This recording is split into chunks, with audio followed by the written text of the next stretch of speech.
Bismillahirrahmanirrahim. Good morning, everyone. Assalamu alaikum. Myself, Abdurrahman. I have done my graduation in Eastern Medicine and Surgery. I have also done my master in epidemiology and public health. I am an environment warrior in Department of Environment Protection and Climate Change. Today, my topic of discussion is assessment of air quality index during the summer season and its impact on human health. It is a study of Faisalabad, Pakistan. And I conducted this fieldwork in June 2026 in Faisalabad, Punjab. The next slide is about introduction, the season nobody talking about. Let me start with why this topic matters. Faisalabad is Pakistan's third most populous city, often called Manchester of Pakistan. It has ranked among the world's most polluted cities. At 1.4th worst globally for annual PM 2.5, most public and policy attention focuses on Punjab winter smog crisis, but summer has its own pollution profile. Heat accelerates ozone formation, dust storms, lift PM10 levels, and industry and traffic keep running all year.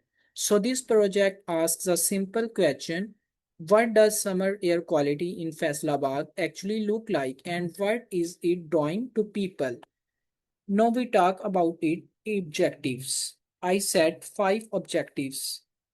The first one is to assess the AQI and dominant pollutant trends in Faisalabad during summer using secondary monitoring data. The second objective is to document the physical air quality monitoring infrastructure and the institutions running it. The third objective is to record indicators of human health burden through hospital fieldwork, patient load, and biomedical waste. The fourth objective is to compare the local findings against WHO guidelines and Pakistan's NEQS standards. The fifth objective is to propose practical, evidence-based recommendations for exposure reduction and health system readings. Now we move towards its methodology.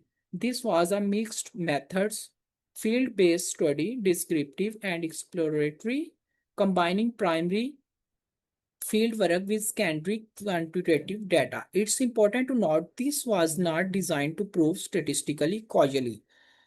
A 1 week window could not spot that. For primary data, I conducted fieldwork from 19 to 23 June 2026 across 7 sites, including geotagged photography of monitoring installations, structured observations at Faisal Hospital's OPD ward, and phlebotomy section, informal consultations with clinical staff and an EPA inspector, and documentation of biomedical waste segregation. For secondary data, I use WHO Air Quality Guidelines, IQ Air, and Air Matters real-time and historical AQI data, and AQLI life expectancy modeling from EPIC. My 7 fieldwork locations cover residential, institutional, and industrial adjacent pockets of the city. That includes Civil Lines, Jahane Andalus, FDSCD, University Side, uh, Railway Colony, and Muhammadiyah Colony. Now we move toward its key findings. Now to the key findings during the June 2026 field window. The US AQI ranged from 136 to 183. PM 2.5 levels ranged from 71 to 101 micrograms per cubic meter, classified as unhealthy to very unhealthy. And according to AQLI and EPIC modeling, this level of pollution is costing people nationally between 3.3 and 3.9 years of life expectancy.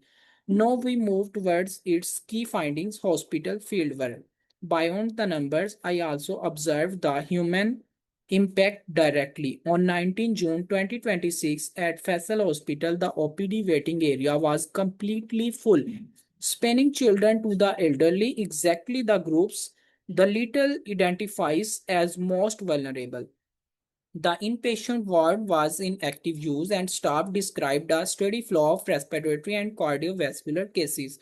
I have also observed a three stream biomedical waste segregation system, non-infectious, infectious, and sharps, functioning properly with the infectious bin already substantial, showing real clinical workload.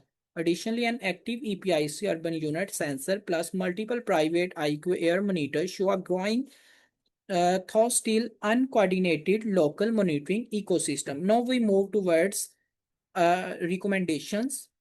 Based on the evidence, I purpose four sets of recommendation. First, emission control, that is stricter industrial compliance monitoring, vehicle fleet modernization, and regulation of open burning ahead of summer ozone peaks.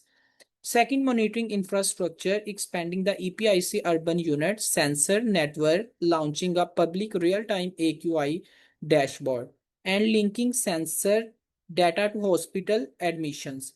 Third, health systems readiness, clinical guidance for AQI linked surge, stronger biomedical waste capacity, and outreach for vulnerable groups.